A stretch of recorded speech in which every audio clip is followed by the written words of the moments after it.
नमस्कार दोस्तों, स्वागत है आप सभी का अड्डा 24/7 के इस प्लेटफॉर्म पे। तो जैसा कि एसएससी सीजीएल पीवाईक्यू सीरीज हम चला रहे हैं और इसके अंदर बहुत ही इंपॉर्टेंट क्वेश्चंस होते हैं जो कि आपके एग्जाम में आए हुए हैं, प्रीवियस ईयर क्वेश्चंस है और इनको करके आप जरूर से जरूर एग्जाम में जाना। तो चलिए स्टार्ट करते हैं आज की क्लास। इनके पीछे का सारा कंसेप्ट भी मैं समझाता हूँ। ऐसा नहीं है कि डायरेक्ट क्वेश्चन लाए और उसका आंसर बता दिए, सारे कंसेप्ट के साथ में हम सब कुछ सिखाते हैं यहाँ पे। बेसिक कंसेप्ट और उसके पीछे का जो शॉर्ट ट्रिक है वो भी बताते हैं। तो आज की क्लास की अगर बात करें तो जो सबसे पहला क्वेश्चन है हमारे सामने ये है, if a chord of a circle subtends at angle of 60 degree at the circumference of the circle. ये कह रहा है कि अगर कोई एक कॉर्ड है और वो कॉर्ड जो है सर्कमफ्रेंस पे 60 डिग्री का एंगल बना रहा है। अगर इसकी फिगर की बात करें तो सबसे पहले अगर इसका मैं फिगर बनाता हूं तो देखो, ये अगर फिगर बना लिए, ये एक सर्कल है।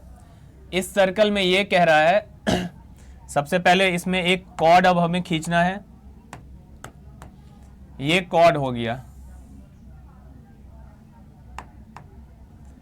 ये ए बी जो है कॉर्ड है। अब ये कॉर्ड के बारे में कहा कि if a chord of a circle subtend an angle of 60 degree at the circumference. ये जो कॉर्ड है वो सर्किल के सर्कमफ्रेंस पे 60 डिग्री का एंगल बना रहा है। 60 डिग्री का एंगल बनाने का मतलब हुआ कि ये कॉर्ड इस तरीके से यहाँ पे एक लाइन गया सर्कमफ्रेंस पे और यहाँ से एक लाइन गया और ये एंगल बना दिया कितने डिग्री का, तो ये एंगल बना दिया यहाँ पे 60 डिग्री का। ये एंगल बना दिया 60 डिग्री का। अब आगे कह रहा है, then what is the ratio of the radius of the circle and the length of the chord. इस सर्कल के जो रेडियस होंगे और कॉर्ड का जो लंबाई है उस दोनों का रेशियो पूछा है, क्या होगा इसमें से। सीजीएल टायर 2 में ये क्वेश्चन आया हुआ है 19/1/2026 के अंदर। तो चलिए सबसे पहले यहाँ पे एक छोटा सा कंसेप्ट सिखाएंगे। कंसेप्ट क्या है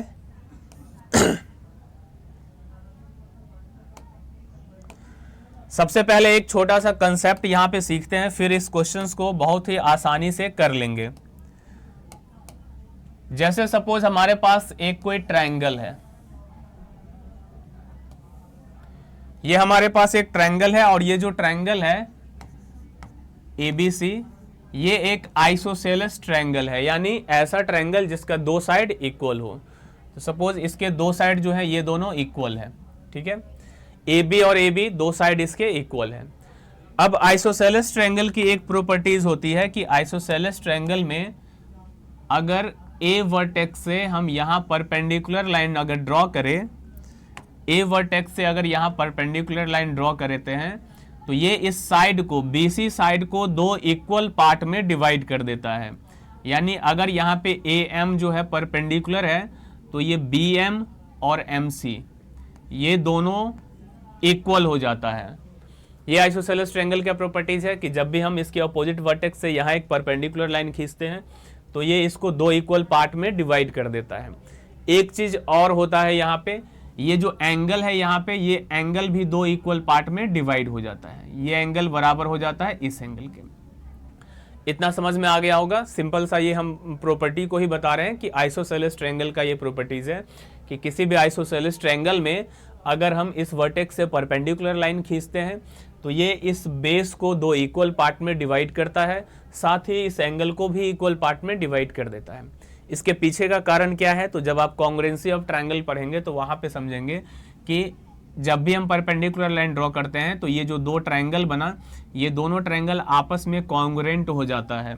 और जब दो ट्रायंगल आपस में कॉन्ग्रुएंट हो जाए तो फिर वो सारा साइड और सारा एंगल जो होता है करस्पॉन्डिंग इक्वल हो जाता है। तो इस तरीके से यहाँ पे देखा जाए तो BM और MC दोनों बराबर होता है और ये दोनों एंगल भी बराबर हो जाता है। ये बातें समझ में आ गई। अब देखो, अगर हम ये बात कर रहे हैं, कोई भी एक साइड ले ले, जैसे ABM, ये वाली अगर ट्रायंगल लेते हैं और हम ये कह दें कि इस ट्रायंगल में ये कोण है 60 डिग्री का, ये कोण कितना है 60, तो इधर वाला ये कोण भी 60 होगा, मतलब पूरा कोण हो गया 120 डिग्री का। तो अगर ये 60 डिग्री का कोण है तो ABM इस वाले ट्रायंगल के अंदर, इन ट्रायंगल ABM, इस ट्रायंगल के अंदर अगर हम निकालना चाहते हैं ए बी जो है ए बी और बी एम का रेशियो, तो ए बी और बी एम का रेशियो अगर निकालेंगे तो यहाँ पे हम क्या कर रहे हैं, साइन थीटा अगर लगा दें, साइन 60 डिग्री, तो साइन थीटा का जो फॉर्मूला होता है, साइन थीटा क्या होता है, पी बाई एच। तो 60 डिग्री के सामने पी हो जाएगा ये बी एम जो है ये पी हो गया, और एच क्या हो जाएगा, ए बी, एच हो गया ए बी। अब अगर बात करें साइन 60 का, तो साइन 60 का वैल्यू कितना होता है, √3/2। साइन 60 का वैल्यू होता है √3/2। यहाँ पे हम बी एम लिखते हैं, बी एम और by A B, B M by A B.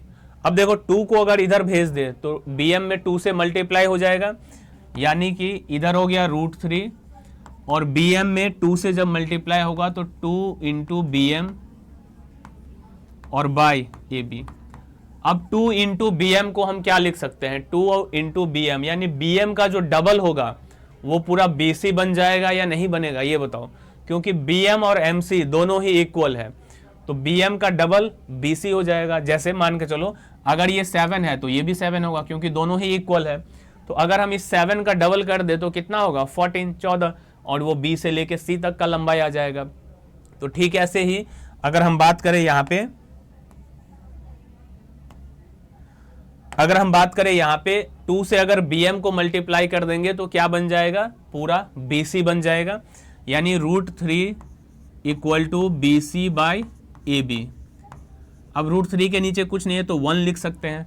इसका मतलब क्या हुआ कि बी सी और ए बी का जो रेशियो आया, बी सी और ए बी का जो रेशियो आया वो कितना आया, √3:1, √3:1।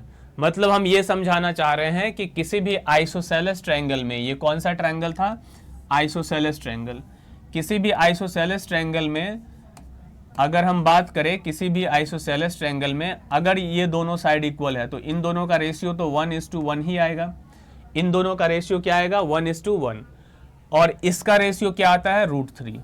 मतलब ये चीज याद रखना है कि आइसोसेलेस ट्रायंगल में ये साइड 1 है तो ये साइड 1 और ये साइड √3, लेकिन ये भी ध्यान रखना है कि ये एंगल यहाँ पे कितना होगा, एंगल हो जाएगा 120 डिग्री। उस केस में ऐसा होगा 1, 1 और √3, क्योंकि यहाँ पे पूरा एंगल यहाँ कितना था, 120 डिग्री। तो इस कंसेप्ट को आप याद रखेंगे कि किसी भी आइसोसेलेस ट्रायंगल में इसका जो वर्टेक्स एंगल है वो अगर वो 120 डिग्री का है तो इस केस में तीनों साइड का जो रेशियो होगा, तीनों साइड का जो अनुपात होगा वो 1:1:√3 होगा। ठीक है, ये हो गया जो दोनों साइड बराबर है, और ये हो गया इसका बेस वाला साइड। इस कंसेप्ट को अगर आप याद रखेंगे तो देखिए कैसे एग्जाम में क्वेश्चंस जो है जल्दी हो पाता है। तो अगर हम बात करें, अब इस क्वेश्चंस पे आते हैं। Question number first, question number first में ये कह रहा था कि एक कॉर्ड है सर्कल का जो कि 60 डिग्री का एंगल बना रहा है। एक कॉर्ड है जो कि 60 डिग्री का यहाँ पे एंगल बना रहा है at the circumference of the circle. Then what is the ratio of the radius of the circle. इस सर्कल का जो रेडियस होगा, मान लेते हैं इस पॉइंट पे इस सर्कल का रेडियस है, ये जो है इस सर्कल का रेडियस है O, सॉरी इस सर्कल का ये सेंटर है O, ये समझ गए, ये सर्कल का सेंटर है। अब A से अगर O को मिला दे तो ये रेडियस बन जाएगा AO, और B से भी O को मिला दे तो ये भी रेडियस बन गया। अब सर्कल में एक थ्योरम पढ़े होंगे कि सर्कल में अगर किसी कॉर्ड से या किसी आर्क से ये सर्कमफ्रेंस पे जो एंगल बनता है और सेंटर पे जो एंगल बनता है, इस दोनों में एक रिलेशन होता है। क्या, जो ये सेंटर वाला जो एंगल है ये हमेशा इस सर्कमफ्रेंस वाले एंगल का डबल होता है। अगर यहाँ 60 है तो यहाँ का एंगल क्या हो जाएगा, 120। अगर ऊपर का एंगल 60 है तो नीचे वाला ये जो एंगल होगा कितना हो जाएगा, 120। अब ध्यान से देखो, ये भी रेडियस है, ये भी रेडियस है, मतलब ये दोनों साइड बराबर हो गया। ये दोनों साइड अगर बराबर है तो AOB एक आइसोसेलेस ट्रायंगल है। AOB कौन सा ट्रायंगल हो गया, आइसोसेलेस ट्रायंगल, और यहाँ का एंगल कितना है, 120। तो अभी सिखाए हैं कि अगर कोई आइसोसेलेस ट्रायंगल है जिसमें ये कोण अगर 120 डिग्री का है, ये कोण अगर 120 डिग्री का है, तो ये दोनों साइड अगर बराबर है तो 1:1:√3 का रेशियो होता है। मतलब अगर ये 1 होगा तो ये कितना हो जाएगा, √3, और ये भी 1। हमसे पूछा क्या है, इसका जो रेडियस है और इसका जो कॉर्ड है उसका इसका जो रेडियस है और इसका जो कॉर्ड है उसका रेशियो बताना है कितना है, रेडियस का and length of the chord, इन दोनों का रेशियो बताना है। तो बताओ रेडियस कितना है 1 और इसका कॉर्ड कितना है, हो जाएगा √3। यही जो है हमारा आंसर हो गया 1√3। ऑप्शन नंबर 1 जो है करेक्ट हमारा आंसर है। तो ये कंसेप्ट को अगर हमें आता रहता तो हमें यहाँ पे कुछ करने की ज़रूरत ही नहीं थी, सीधा हम फिगर बनाते और समझ जाते कि 60 है तो सेंटर पे जो एंगल होगा वो 120 हो जाएगा, दोनों रेडियस बराबर होता है तो दोनों का 1:1 का रेशियो, तो नीचे √3 का रेशियो, तो 1:√3 जो है इसका करेक्ट आंसर हो जाएगा। जिस बच्चे को ये कंसेप्ट पूरा मालूम है वो तो फिगर भी नहीं बनाएगा, डायरेक्ट क्वेश्चंस को पढ़ेगा और सीधा आंसर टिक कर देगा कि 60 डिग्री का बन रहा है सरकमफ्रेंस पे तो सेंटर पे 120 हो जाएगा, और 120 वाले ट्रायंगल में बताए हैं 1:1√3 होता है, तो रेडियस 1 तो कॉर्ड हो जाएगा √3। बिल्कुल आसान सा क्वेश्चन है ये। चलिए अगले क्वेश्चन की तरफ बढ़े। सेम ऐसे ही क्वेश्चन नंबर 2 है। क्वेश्चन नंबर 2 को बना करके देखो, एक बार वीडियो को रोक करके और देखो कि ये बन पाता है कि नहीं। बिल्कुल वैसा ही क्वेश्चन है, टायर 2 में आया हुआ है ये क्वेश्चन, ठीक है। तो चलिए इस क्वेश्चन को अगर पढ़े तो in a circle centred at O, एक सर्कल है जिसका सेंटर O है, diameter AB is extended to a point C।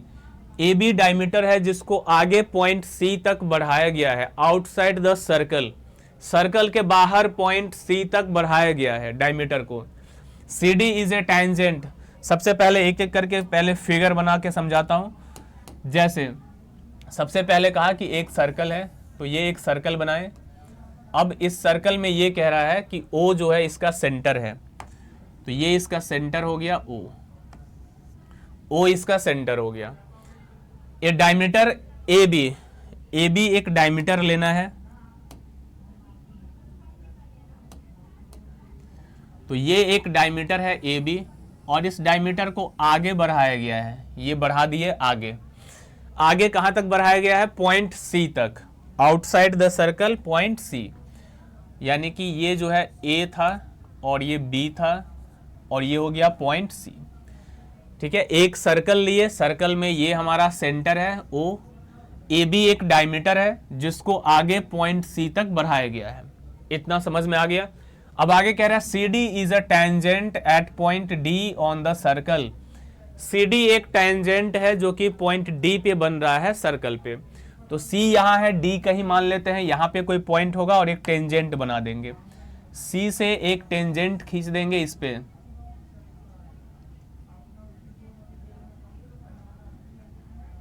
C से एक टेंजेंट खींच दिए और इसका नाम दे देंगे इस पॉइंट पे क्या, तो ये हो गया D। CD यहां पे एक टेंजेंट है, CD is a tangent at point D on the circle if CD equal to 7√3। CD का लंबाई यहां पे दे दिया, CD का लंबाई कितना है 7√3, ये CD का लंबाई हो गया 7√3 and DBC equal to 120 degree. कौन DBC कितना है, DBC की अगर बात करें तो DBC कहां से आएगा, तो अगर हम बात कर रहे हैं D से B को पहले मिलाना होगा, तो D से पहले B को जब मिलाएंगे तब यहां कोण बन जाएगा DBC। DBC का मतलब हुआ ये कोण, ये जो कोण है DBC ये कितना डिग्री का है, तो क्वेश्चन में दिया हुआ है ये 120 डिग्री का है, ये कोण हो गया 120 डिग्री का। आगे पढ़ते हैं। Then the length of the diameter of the circle is equal to, तब इसमें कह रहा है इसके जो डायमीटर है यानी AB का लेंथ क्या होगा ये बताना है। ये तो पूरा फिगर बना लिए, अब यहां पे AB का लेंथ क्या होगा ये हमसे पूछा है, डायमीटर का लंबाई बताना है क्या होगा। तो देखो अगर यहां पे 120 डिग्री है, अगर हम इस लाइन को मिला दें, ध्यान से देखना, O से अगर D को मिला दें, इस लाइन को अगर मिला दें, तो इस लाइन को मिलाने से क्या होगा, तो सर्कल में एक थ्योरम पढ़े हैं कि सेंटर से जब भी हम टेंजेंट पे मिलाते हैं, पॉइंट ऑफ कांटेक्ट को जब सेंटर से मिला देते हैं, तो ये लाइन टेंजेंट पे हमेशा 90 डिग्री का कोण बनाता है। ये पूरा कोण कितना हो जाएगा 90 डिग्री का, 90 डिग्री का हो जाएगा। अब देखो ये अगर 120 डिग्री है तो इधर वाला जो कोण बच गया, कौन सा कोण, इस तरफ का जो कोण बच गया ये कितना हो जाएगा, एक लाइन पे पूरे एंगल का जो सम होता है वो 120 डिग्री होता है, 180 होता है। तो अगर ये 120 हो गया तो ये कितना हो जाएगा, 60। ये 60 हो गया, ये समझ में आ रहा है, ये 60 डिग्री का कोण बन गया। अब देखो ध्यान से, O से लेके B तक ये जो OB लाइन है, OB, ये तो एक रेडियस है। O से लेके D तक OD, ये भी एक रेडियस है। तो रेडियस तो हमेशा सर्कल में बराबर होता है, यानी OB और OD दोनों बराबर होगा। अगर OB और OD दोनों बराबर है, ये एंगल 60 है, तो ये जो एंगल है यहाँ पे इतना, ये भी 60 होगा, क्योंकि दो साइड बराबर है तो दो एंगल भी बराबर होगा। अब पूरा कोण यहाँ पे 90 डिग्री का है, ये 60 है, तो इधर वाला कोण कितना हो जाएगा, 30 डिग्री का। इधर वाला कोण हो गया 30 डिग्री का, ठीक है। अब ध्यान से अगर देखो तो हमें निकालना है AB डिस्टेंस कितना है। तो ये बताओ, ये अगर 30 डिग्री है, ये 120 डिग्री है, तो ये कितना हो जाएगा, ये अगर 30 है, ये 120 है, तो ये कितना हो जाएगा, तो पूरा होना चाहिए 180। तो 120 और 30 कितना हो गया, 120 और 30 हो गया 150, तो मतलब ये कितना हो जाएगा, 30। अब हमारे सामने फिर से वही ट्रायंगल बन गया। ये अगर हम ध्यान से देखें तो ये जो हमारे पास ट्रायंगल बना है इस तरह का, इस ट्रायंगल में हम क्या देख पा रहे हैं कि ये कोण है 30 डिग्री का, ये कोण है 30 डिग्री का, और ये कोण है 120 डिग्री का। मतलब ये हुआ कि यहाँ पे ये साइड और ये साइड दोनों क्या है, बराबर। तो अभी जो समझाए थे, अगर ये दोनों साइड बराबर है तो इसका और इसका जो रेशियो होता है 1/√3 होता है, 1/√3 होता है। मतलब 7√3 जो है, ये √3 का मान है, √3 का मान है 7√3, यानी √3 यूनिट का जो वैल्यू है वो है 7√3। √3 यूनिट का जो वैल्यू है वो है 7√3। तो एक यूनिट का वैल्यू क्या हो जाएगा, 7 हो जाएगा। √3 से डिवाइड करेंगे 7 हो जाएगा। तो यहाँ पे अगर एक यूनिट का वैल्यू 7 आ गया तो मतलब B से C तक तो एक यूनिट है, तो इसका लंबाई कितना हो जाएगा, 7। B से C तक क्या हो जाएगा, 7। अब आते हैं यहाँ पे हम O से B का लंबाई पता करने। तो ये बताओ, ये अगर 60 है, ये अगर 60 है, तो ये भी 60 होगा, क्योंकि किसी भी ट्रायंगल में तीनों एंगल का जो सम होता है वो 180 डिग्री होता है। तो दो कोण अगर 60-60 है, जो तीसरा बच गया वो भी 60 होगा। अगर ये भी 60 है तो यहाँ पे ODB, ये जो त्रिभुज दिख रहा है ODB, ये एक इक्विलैटरल ट्रायंगल हो गया। इक्विलैटरल ट्रायंगल जिसका तीनों साइड बराबर होगा, यानी OB, BD, OD तीनों ही साइड क्या होगा, बराबर होगा। तो इसका मतलब ये हुआ कि ये जो जितना बड़ा BD होगा उतना बड़ा OB भी होगा। अब BD कितना बड़ा होगा, तो इस वाले ट्रायंगल के हिसाब से अगर देखें तो BD का लेंथ है 1 यूनिट। ये दोनों तो बराबर है ना, अगर ये 7 है तो ये भी 7, और ये 7 है तो ये भी 7। बिल्कुल आसान सा क्वेश्चन है, बस थोड़ा सा सोचना है सही से, और तो कुछ है ही नहीं। अगर ये 7 है तो ये 7 होगा, क्योंकि ये दोनों साइड बराबर है, और अगर ये 7 है तो ये भी 7 होगा। तो इसका मतलब यहाँ पे अगर ये 7 है तो ये भी 7 हो जाएगा, क्योंकि ये रेडियस है और ये भी रेडियस है। तो AB का लंबाई जो है कितना आ गया, AB का लंबाई आ गया 14। 7 और 7, AB का लंबाई क्या आ गया, 14, यानी कि 14 सेंटीमीटर जो है यहाँ पे हमारा बिल्कुल करेक्ट आंसर हो जाएगा। वही चीज था, वही थ्योरम था, वही कंसेप्ट था जो इससे पिछले वाले क्वेश्चंस में बनाए। बस सोचना था थोड़ा इस तरीके से, ठीक है। ज़्यादा इसमें कुछ था नहीं। लग रहा होगा कि इतना सारी चीज़ें कैसे एग्जाम में इस तरह से कर पाएंगे।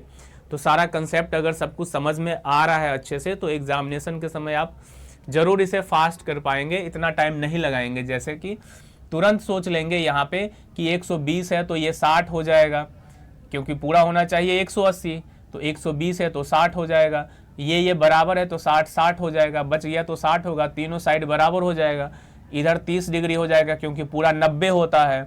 अगर इधर 30 हुआ तो इधर भी 30 हो जाएगा, तो ये दोनों साइड बराबर, तो 1/√3 का रेशियो हो जाएगा।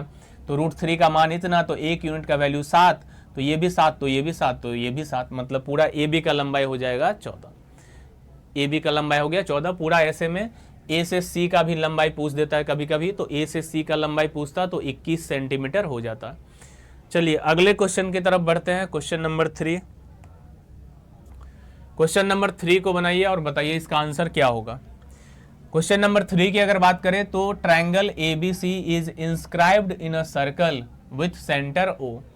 एक ट्रायंगल है ABC और ये कहाँ है, inscribed in a circle. Inscribed word का मतलब हुआ कि सर्कल के अंदर है, सर्कमस्क्राइब रहेगा तो ट्रायंगल को सर्कल घेरे हुए रहेगा, और इंस्क्राइब्ड का मतलब हुआ कि सर्कल के अंदर जो है ट्रायंगल होगा। Triangle ABC is inscribed in a circle. तो सबसे पहले एक सर्कल ही बना लेते हैं, एक सर्कल बना लिए, और ये कह रहा है कि इस सर्कल के अंदर एक ट्रायंगल है ABC। तो इस सर्कल के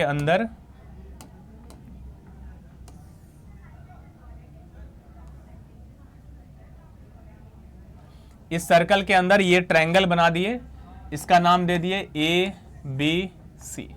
ठीक है, triangle ABC is inscribed in a circle with centre O। AB equal to 21 centimetre, AB है 21 सेंटीमीटर। ठीक है, BC है 20 सेंटीमीटर और AC का वैल्यू है 29 centimetre. Then what is the length of the circum radius of the triangle. इस triangle का जो सर्कम रेडियस होगा उसका लंबाई पूछा है कितना होगा। सर्कम रेडियस का मतलब होता है कि इस सर्किल का जो रेडियस होगा, यानी सेंटर होगा कहीं और सेंटर से अगर इसको मिला दे तो इसका लंबाई पूछ लिया है कि ये कितना होगा। चलिए बताइए, इसका लंबाई पूछा है कि ये कितना होगा, सर्कम रेडियस का लंबाई यहां पे पूछा गया। तो देखो, जैसे ही हमारे सामने ये तीन साइड दिखा, कौन कौन, 21, 20 और 29, इसको जैसे ही हम देखे तो मेरे दिमाग में तुरंत एक कंसेप्ट आ गया। क्या? ये हम तुरंत सोच लिए कि किसी भी ट्रायंगल में अगर साइड है 20, 21, 29 तो वो जो ट्रायंगल होगा वो एक राइट एंगल ट्रायंगल ही होगा, वो एक समकोण त्रिभुज ही होगा, क्योंकि समकोण त्रिभुज का ही भुजा होता है 20, 21, 29। ये ट्रिपलेट है, ट्रिपलेट आप याद किए होंगे ट्रिग्नोमेट्री के अंदर, 20, 21 और 29 एक ट्रिपलेट है। तो ये जैसे ही हम देखें तो मेरे दिमाग में कुछ भी नहीं आया, सीधा आ गया कि जो ट्रायंगल है, जो त्रिभुज है, वो एक राइट एंगल ट्रायंगल है। अगर राइट एंगल ट्रायंगल है तो देखो अब कितना आसान हो गया इस क्वेश्चन को बनाना। कैसे? हम जानते हैं कि किसी भी सर्कल में, किसी भी सर्कल के अंदर अगर राइट एंगल ट्रायंगल हो, मतलब ये हुआ कि अगर कोई सर्कल है और इस सर्कल के अंदर हमें राइट एंगल ट्रायंगल बनाना है, तो जो राइट एंगल ट्रायंगल बनता है सर्कल के अंदर वो हमेशा डायमीटर पे ही बनता है और कहीं नहीं बन सकता है।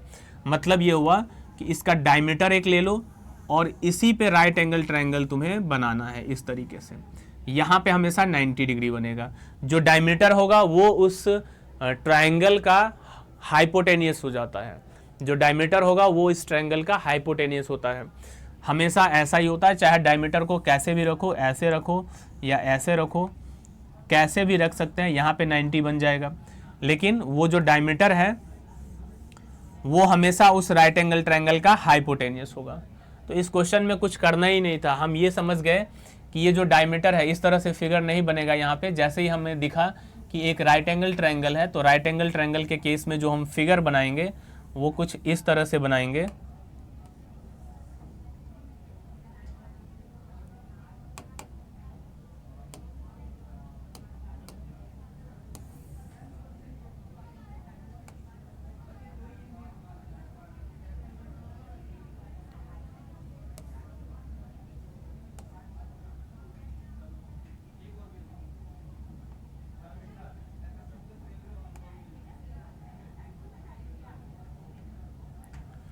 मतलब समझो इस तरह से हमारा फिगर होगा, यानी कि ये जो हमारा ABC जो ट्रायंगल था वो इस तरह से बनेगा ABC, जिसमें एक साइड 21 है, एक साइड 20 है और एक साइड 29 है। तो जो बड़ा वाला साइड है यो हाइपोटेनियस हो जाएगा और इधर 20 और 21 हो जाएगा।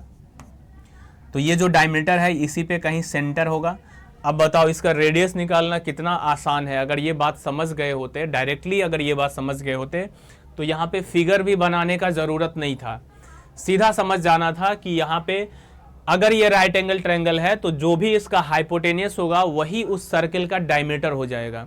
और हाइपोटेनियस हमेशा सबसे लंबी भुजा को बोलते हैं, यानी 29 सेंटीमीटर जो था ये इसका हाइपोटेनियस होता।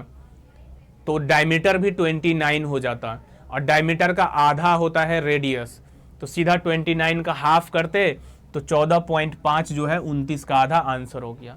कुछ भी बनाने का जरूरत नहीं है, बस बेसिक बेसिक चीजें अगर आपको नहीं आता है तब तो ये क्वेश्चंस हार्ड लगेंगे ही कि ये बहुत बड़ा क्वेश्चन है, कुछ नहीं पता चल रहा है। लेकिन बेसिक चीजें अगर आ रहा है, बिल्कुल सब कुछ थ्योरम वगैरह कंसेप्ट वगैरह सब अगर समझ रहे हैं तो आप डायरेक्ट इसका आंसर लगा देते कि ऑप्शन नंबर 4 जो है सही आंसर होगा। ये सब करने की कुछ भी जरूरत नहीं थी। तो ये बातें समझ में आ गई होगी, इसलिए इस क्लास में हम बेसिक चीजें भी सिखाते हैं, इस क्वेश्चन के पीछे का लॉजिक क्या है वो भी समझाते हैं। ऐसा नहीं कि आए और सीधा ट्रिक बता दिए कि देखो इसका ये आंसर हो गया, ये ऑप्शन नंबर सही है, ये ट्रिक है, ऐसा नहीं। उसके पीछे का लॉजिक भी जब समझेंगे तो वो चीजें आपके माइंड में हमेशा के लिए स्टोर हो जाएगा कि ऐसा ऐसा होता है। चलिए आगे क्वेश्चन की बात करें, क्वेश्चन नंबर 4 की। तो इसका आंसर क्या हो जाएगा, ऑप्शन नंबर 4, सीधा सीधा 29 का हाफ कर देंगे, क्योंकि ये पूरा डायमीटर है। तो हमसे रेडियस पूछा था, सरकम रेडियस, तो डायमीटर का आधा हो जाएगा 14.5। अगले क्वेश्चन की बात करें, क्वेश्चन नंबर 4 कह रहा है in a circle with centre O and arc ABC subtends an angle 134 at the centre of the circle. अगर इसका सबसे पहले फिगर बना ले, एक सर्किल है, ये एक सर्कल है, in a circle with centre O and arc ABC, एक आर्क है एबीसी, सपोज ये ए बी सी, ये एबीसी आर्क हो गया, ठीक है। अब कह रहा है कि ये जो एबीसी आर्क है subtends an angle of 134 at the centre of the circle. इस आर्क से सेंटर पे 134 डिग्री का कोण बन रहा है। एबीसी जो आर्क है, इस आर्क से सेंटर पे, सेंटर ये है, कोण बन रहा है, कितने डिग्री का कोण बन रहा है, तो 134 डिग्री का। ये कोण कितने डिग्री का है, 134 डिग्री, 134 डिग्री का ये कोण यहाँ पे बन रहा है।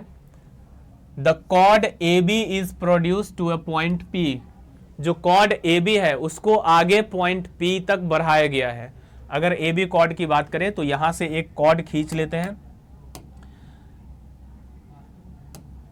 यहां से एक कॉर्ड ए बी खींच दिए। कह रहा है इस कॉर्ड को आगे जो है पॉइंट पी तक बढ़ाया गया है। मान के चलो यहां पे आ गया पॉइंट पी, आगे पॉइंट पी तक बढ़ा दिए। Angle C B P is equal to, तो पूछा है एंगल सी बी पी किसके बराबर होगा। सी बी पी का मतलब क्या है, सी से बी को मिलाओ, सी से बी को मिला दो,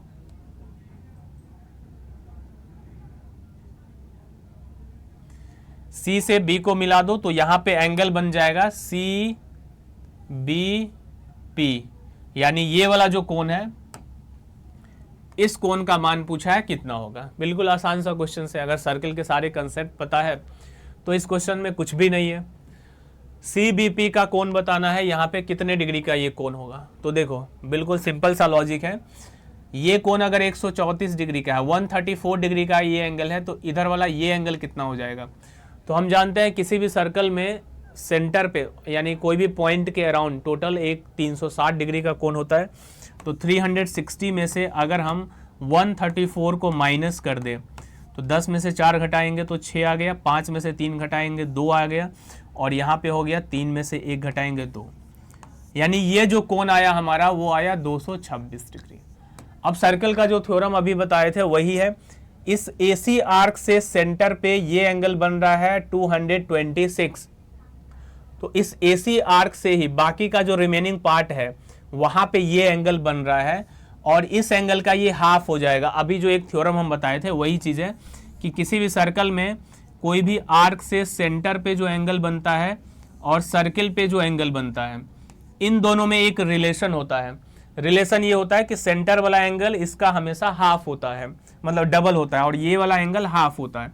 अगर ये 60 है तो ये 120 हो जाएगा, अगर यहाँ का एंगल दिया रहेगा तो यहाँ का हाफ कर देंगे।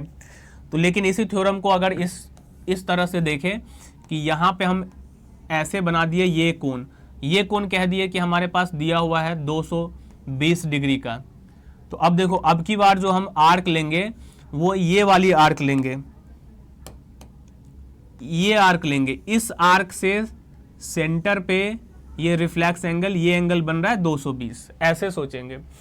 तो अब इसी आर्क से सर्किल का जो रिमेनिंग पार्ट हो गया, यानी जो बचा हुआ जो पार्ट है उस पे जो एंगल बनेगा उस दोनों में रिलेशन होगा।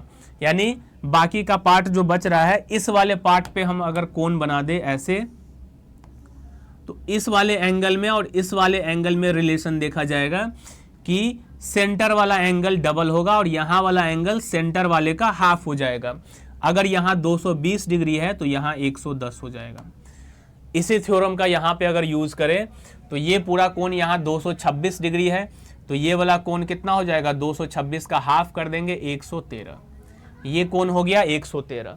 अब हम जानते हैं ये एक स्ट्रेट लाइन है, क्योंकि ए बी कॉर्ड को ही आगे बढ़ाया गया है, तो ये पूरा स्ट्रेट लाइन है। तो स्ट्रेट लाइन पे जो पूरा एंगल होता है, दोनों एंगल जितने भी एंगल्स होते हैं सबका सम होता है 180। तो 180 में से 113 ये हो गया, तो 180 में से अगर 113 को माइनस कर देंगे तो 10 में से 3 घटाएंगे 7 और ये 7 में से घटाएंगे 6, 67 डिग्री जो है यही हमारा आंसर हो जाएगा। 67 डिग्री जो है हमारा करेक्ट यहाँ पे आंसर हो जाएगा। तो यहाँ फिगर भी अगर सही से बना लेते हैं और अगर चीज़ें पता है, कंसेप्ट वगैरह जान रहे हैं, तो इस क्वेश्चंस को बनाने में भी ज़्यादा समय नहीं लगेगा। और इसमें मैंने सारा क्वेश्चंस इस बार सीजीएल मेंस का ही लिया था, तो आपको ज़रूर मज़ा आया होगा इन क्वेश्चंस को करके। तो चलिए आज की क्लास को इतना ही रखते हैं, मिलते हैं फिर से नेक्स्ट क्लास के अंदर और भी कुछ इंटरेस्टिंग क्वेश्चंस को लेकर के।